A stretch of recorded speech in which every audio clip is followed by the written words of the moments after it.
नमस्कार, मैं रमेश शर्मा। आप देख रहे हैं आरएसएन एक्सप्रेस।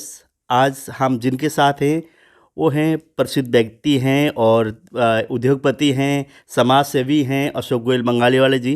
पहले भाजपा में थे, फिलहाल कांग्रेस पार्टी में हैं। इनसे जानेंगे जैसे कि अभी 2 दिन पहले ही प्रधानमंत्री ने जो कानून थे एक तरह से किसान के लिए लाए गए थे 3 बिल, वो वापस लेने की बात कही है। उसको लेकर अशोक गोयल बंगाली वाले किस तरह की प्रतिक्रिया है, क्या होना चाहिए? और जैसे कि 3 कानून रद्द करने की तो बात हो गई है, लेकिन किसान और ये लोग और भी जैसे एमएसपी के लिए गारंटी की मांग भी कर रहे हैं, और भी उनके जैसे जो लोग शहीद हुए हैं उन लोगों के लिए मुआवजा भी मांग भी है, उसके लेकर हम बात करेंगे। सर, पहले तो स्वागत है आरएसएन में आपका। नमस्कार रमेश जी, नमस्कार। सर, जैसे प्रधानमंत्री जी ने 2 दिन पहले ही कि 3 बिल जो है उसको रद्द करने की बात कही है और सेशन बुलाकर जल्दी, तो आप क्या कहेंगे, सही कदम है ये? प्रधानमंत्री जी ने जो तीनों बिल वापस लेने का वादा किया है सेशन में, ये अच्छा हुआ पब्लिक के लिए। और किसान जो अत्याचार से भरा हुआ था, कैसे कैसे एलिगेशन उन्होंने सहन किए हैं, क्या क्या नहीं सहा उन्होंने कि ये आतंकवादी है, क्या क्या है। दूसरा, उन्होंने जो कष्ट भोगे हैं, 1 साल सर्दी गर्मी तूफान आंधी, हर तरह की तकलीफ, उन्होंने खाना भी खाया पिज़्ज़ा भी खाया, उस पर भी इतराज़ था। और गोदी मीडिया ने कैसे कैसे एलिगेशन लगाकर उन्होंने अपना 1 साल का जीवन जिया है।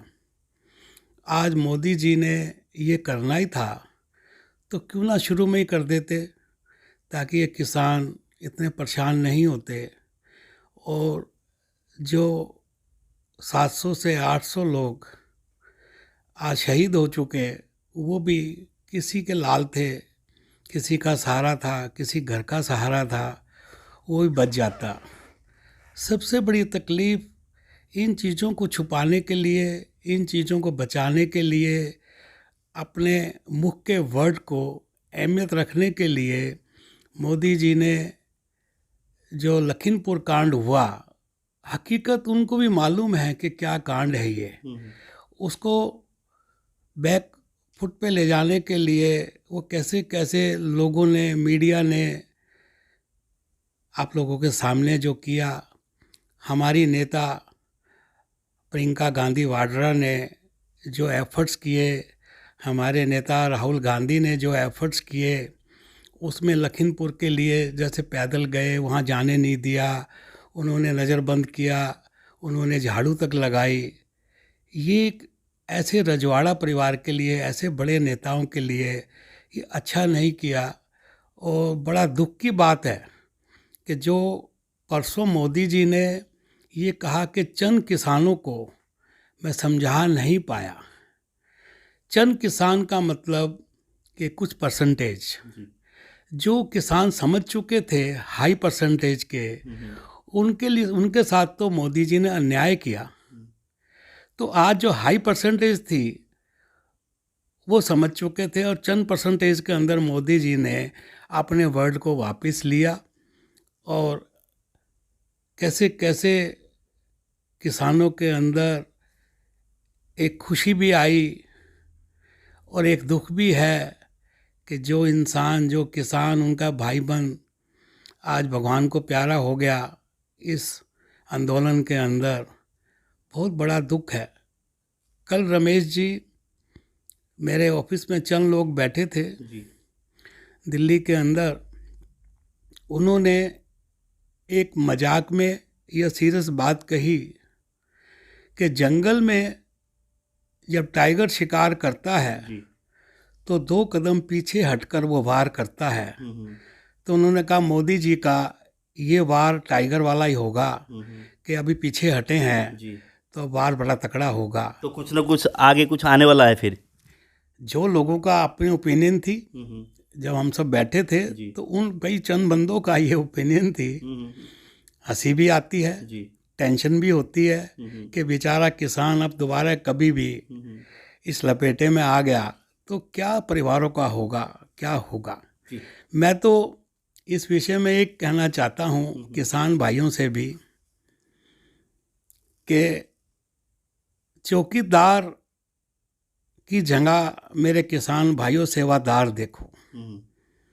चौकीदार हमेशा पेड़ हुआ है और सेवादार हमेशा पास से लगाता है, और सेवादार ही आपकी मेहनत का डबल मूल्य दिला सकता है, चौकीदार नहीं दिला पाएगा। जी, जैसे कांग्रेस पार्टी की तरफ से कल एक तरह से कि जैसे मोमबत्ती जला के कैंडल वो करके जैसे उनको शहीदों को श्रद्धांजलि दी गई, वहीं आज विजय दिवस मनाया गया कांग्रेस पार्टी की तरफ से। और वहीं आपकी एक तरह से राष्ट्रीय नेता प्रियंका गांधी का कहना है कि कोई भी क्रेडिट लेने की कोशिश ना करे, किसान की क्रेडिट है, जो भी प्रधानमंत्री झुककर इस बात को कही है कि तीनों कानून वापस लेने की। देखो, ये तो डिस्ट्रिक्ट वाइज विजय के लिए सब इकट्ठे हो रहे हैं। ये प्रियंका जी की बात ठीक है, ये क्रेडिट ओनली किसान का ही है जी। प्रियंका जी ने, राहुल जी ने तो उनका साथ दिया है, मेन क्रेडिट, मेन कुर्बानी तो उन्हीं की है। और प्रियंका जी की भी पूरी इन्वॉल्वमेंट थी, साथ था, तो ये जीत मिली है जी। अशोक जी, जैसे आपको क्या लगता है, आने वाले नज़दीक चुनाव भी है, उसी कारण से मोदी जी ने इस बिल को समाप्त करने की बात कही है? देखो, ये तो आप भी मीडिया वाले हैं, गोदी मीडिया भी समझता है आज जो चुप है, और किसानों ने भी पता है कि ये इलेक्शन नहीं होते तो शायद मोदी जी ये बिल वापस लेने का प्लान नहीं बनाते। जी, हम लोग कांग्रेस पार्टी की बात करते हैं। प्रियंका गांधी ने जैसे यूपी चुनाव में कहा कि 40% महिलाओं को हम लोग टिकट देंगे, उनको महिलाओं को आगे बढ़ाने का काम करेंगे, उठाने का काम करेंगे। तो आपको क्या लगता है हरियाणा में भी ऐसे हालात होंगे? हो सकता है। हमारी प्रियंका गांधी जी का ये जो फार्मूला कह लीजिए, उनकी पॉलिसी कह लीजिए, वहाँ अच्छा रंग लाई, अच्छा एडवांटेज मिला, तो ये हर स्टेट में एप्लीकेबल होगा। जी, जैसे कि आप पिछले दिनों जैसे यहाँ से चुनाव की एक तरह लड़ने के लिए प्रयासरत थे, टिकट नहीं मिली। इस बार जब आप जैसे कांग्रेस पार्टी में जैसे शामिल हुए, उसके बाद आपका आजकल लोगों के पास आना जाना ज़्यादा है, बहुत सारे कार्यक्रम में आप जाते हैं, तो क्या हिसार से आप लोग तैयारी कर रहे हो? क्या है आगे की आपकी राजनीतिक रणनीति? रमेश जी, मैं तो सेवादार हूँ जी। कांग्रेस पार्टी का मैंने दाम पकड़ा है। कांग्रेस पार्टी हमारी पैतृक पार्टी है। मेरा दादा भी कांग्रेस था और मेरे अंकल भी कांग्रेसी थे, और मैं भी कांग्रेस में हूँ आज जी। पार्टी हाईकमान हमारी कुमारी शैलजा, प्रदेश अध्यक्ष, जो भी हमें आदेश करेगी, हमें लड़वाएगी, हम लड़ेंगे। हमारा कोई साथी हाथ का निशान लेकर आशीर्वाद के साथ आएगा, हम उनका साथ देंगे। हमने तो कांग्रेस की सेवा करनी है, अपने हिसार की सेवा करनी है, हमारे प्रांत हरियाणा की सेवा करनी है। ये मेरा मेन मिशन। जैसे भाजपा में आप थे, उन दिनों भी अलग अलग नेताओं से आपका मिलना हुआ, अब कांग्रेस पार्टी में अलग अलग नेताओं से मिल रहे हैं। दोनों का अगर अंतर की बात करें तो जो मान सम्मान के साथ आप सोच रहे थे कि कांग्रेस पार्टी आपने ज्वाइन किया, तो मान सम्मान आपको मिल रहा है? मुझे बीजेपी में मेरे काफ़ी अच्छे निजी दोस्त थे, उनकी भी कुछ मजबूरियां थी, वहाँ मुझे मान सम्मान नहीं मिला। आज कांग्रेस के अंदर मुझे उनसे काफ़ी हद तक मान सम्मान मिल रहा है। मैं कांग्रेस में आकर बहुत खुश हूँ। मेन मुझे कुछ नहीं चाहिए, मान सम्मान चाहिए, और जो कांग्रेस, कुमारी शैलजा और कांग्रेस टीम, मुझे परिवार बहुत मान सम्मान दे रहा है। जैसे हिसार की अगर राजनीति की बात करें तो बड़े घराने एक जिंदल परिवार यहाँ से राज करता रहा है, कई बार यहाँ से विधायक चुन के गए, मंत्री भी बनी मैडम। तो पिछली बार उन्होंने चुनाव नहीं लड़ा, तो आने वाले समय में अगर आपको कांग्रेस पार्टी आपको टिकट दे और इधर से जिंदल परिवार का आपको समर्थन मिले, तो क्या आगे रास्ते खोलेंगे और आप तैयार होंगे? कांग्रेस पार्टी मुझे टिकट दे, जिंदल तो मेरा साथ देगा, मेरा पारिवारिक है, हमारा भाईचारा है, और हम डेफिनेटली विजय होंगे। कांग्रेस का परचम लहराएंगे दोनों परिवार मिलकर, उसमें दो राय की बात नहीं है। तो हिसार लोकसभा क्षेत्र की हम बात करें तो अलग अलग इलाकों में आप पहुंचते हैं, तो हिसार में फ़िलहाल की किस तरह की समस्याएं हैं और आप क्या चाहते हैं, जैसे गांव के लोगों के उत्थान के लिए, गरीब लोगों के उत्थान के लिए किस तरह आपके प्रयास हैं? मेरा मेन प्रयास है हिसार का विकास। सेकंड, मेरा प्रयास है गांव स्मार्ट कैसे बने, गांव में स्मार्ट एजुकेशन कैसे आए, स्मार्ट बोर्ड के साथ एयर कंडीशन रूम कैसे बने और हेल्थ केयर सिस्टम कैसे स्ट्रॉन्ग हो। जी। और जब स्मार्ट गांव बन जाएगा तो एक अलग ही हरियाणा चमकेगा। और जो स्मार्ट गांव एक व्यवसायिक ही बना सकता है, एक विजनरी बना सकता है। मैं विदेश से वो विज़न लेके आया हूँ स्मार्ट गांव का, और मैं पूरा प्रयास कर रहा हूँ कि स्मार्ट गांव बने। आज रमेश जी, जो रसायन खाद से जी। राइस की, जीरी की खेती हो रही है, कुछ टाइम के बाद इंटरनेशनल मार्केट में ये राइस जाना बंद हो जाएगा हाई रासायनिक की बेस पर। अभी से हम लोग सोच रहे हैं व्यावसायिक कि ऑर्गेनिक राइस कैसे हो, ऑर्गेनिक फर्टिलाइजर से जीरी की खेती कैसे हो, और रासायनिक मुक्त राइस कैसे हो, जो कि एक्सपोर्ट के अंदर बेनिफिट मिलेगा। किसान की उसी बेस पर आय दुगनी हो सकती है, रसायन खाद के ऊपर उनको आय दुगनी नहीं हो सकती। जी, आप एक बहुत बड़े बिजनेसमैन भी, अच्छे आपके आइडिया हैं। उसके बाद वो जो आपका आइडिया है आम जन तक पहुँचे, लोग उसका लाभ उठाएं, उसके लिए किस तरह से प्रयास है, किस चीज़ की आपको सहायता की ज़रूरत होती है, जैसे आम जन से, आम पब्लिक से, या प्रशासन से, इन लोगों से? देखो, प्रशासन तो मेरा साथ देगा ही नहीं अभी, क्योंकि हम अपोजिशन में हैं। मैं गांव-गांव में अच्छे जमींदारों के, लो ग्रेड, हाई ग्रेड, सभी ग्रेड के जमींदारों की हम मीटिंगें कर रहे हैं, मन की बात का सेशन लेते हैं, उनको समझा रहे हैं। कुछ को समझ आ रही है, कईयों की मजबूरी है। इन एवरेज परसेंटेज अच्छी है, समझ रहे हैं, ऑर्गेनिक की तरफ वो जाना चाहते हैं। और आज international market near by Hisar, Dubai बहुत नज़दीक है। जी। ग्रीन वेजिटेबल ऑर्गेनिक की इतनी डिमांड है वहाँ। गाजर है, गोभी है, शलगम है, हर आइटम की डिमांड है वहाँ। जब यहाँ ऑर्गेनिक पैदावार होगी तो वो दिन दूर नहीं है कि मेरा किसान हवाई चप्पल पहनकर हवाई जहाज से सफ़र कर कर दुबई की मंडी में ग्रीन वेजिटेबल बेच के आएगा। ये पिछली बार भी आपसे जब मेरी बात हुई थी, आपने ये बात कही थी। फिर उसके बाद आपने कहा अगर यहाँ मुझे पावर मिला, जनता ने मुझे अगर यहाँ से चुना, तो इस प्रयास को मैं प्रयास करूँगा और इसको आगे बढ़ाने का काम करूँगा। लेकिन उस टाइम आपकी मजबूरी रहेगी कि पार्टी ने टिकट नहीं दी और यहाँ से कुछ नहीं। अगर कांग्रेस पार्टी इस बार, अगर आपको आने वाले समय में, अभी तो कुछ समय बचा हुआ है, अगर आपको यहाँ से पावर मिलता है, तो फिर जो आप ये बात कर रहे हैं ये दुरुस्त करके दिखाएंगे?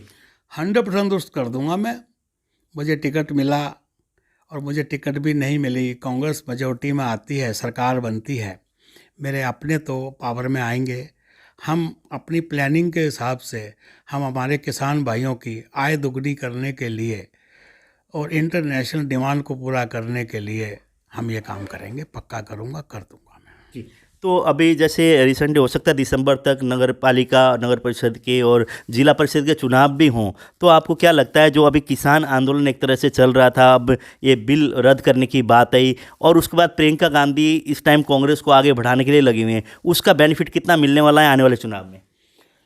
इसका बेनिफिट पूरा मिलेगा। जो हमारी पार्टी की पॉलिसी एजेंडा रहेगा, उस हिसाब से जब वो एजेंडा फ्लोर पे आएगा और हमारे जो पार्टी अध्यक्ष है, नेशनल अध्यक्ष है, उनका अपना प्लानिंग के हिसाब से जो उनका आदेश होगा, हम सब मिलकर इम्प्लीमेंट करेंगे। और इम्प्लीमेंट करेंगे तो कांग्रेस पार्टी को एडवांटेज मिलेगा। जी। तो जनता से क्या अपील करना चाहिए, कुछ आपके शब्दों में, कुछ अपने जनता के जो दर्शक देख रहे हैं उनको कुछ कहना चाहिए आप? मैं तो मेरे साथियों से यही कहना चाह रहा हूँ, आने वाला कल कांग्रेस पार्टी का होगा। हरियाणा का विकास तभी होगा कांग्रेस पार्टी आएगी। किसान का विकास तभी होगा कांग्रेस पार्टी आएगी। गांव का स्मार्टनेस तभी आएगी कांग्रेस पार्टी आएगी। शिक्षा का विकास तभी होगा कांग्रेस पार्टी आएगी। हेल्थ का विकास तभी होगा कांग्रेस पार्टी आएगी।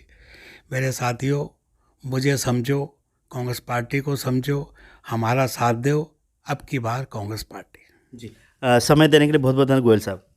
धन्यवाद जी, धन्यवाद। जी, जैसे कि हमने बातचीत की, बिल्कुल स्पष्ट तौर पे इन्होंने कहा है कि धन दौलत की कमी नहीं थी, विदेश में बिजनेस है, बहुत बड़ा बिजनेस है, उसको छोड़ के जनता की सेवा के लिए आए थे। लेकिन भारतीय जनता पार्टी में प्रयास किया, कोशिश की, लेकिन कामयाब नहीं हो पाए। उसके बाद कुछ समय शांत रहे, फिर कांग्रेस पार्टी में इन्होंने, किसी ने आग्रह किया, जिस हिसाब से इनकी भी उसमें कांग्रेस पार्टी में शामिल हुए। लेकिन प्रयास ये है कि आने वाले समय में अगर कांग्रेस पार्टी सोचती है कि इनको यहाँ से टिकट दें और जनता का आशीर्वाद इनको मिला, तो हिसार और हरियाणा का अलग ही विकास विकास होगा और वहीं किसान के लिए नए नए योजनाएं, नई नई चीज़ें लेकर आने की बात कर रहे हैं गोयल साहब।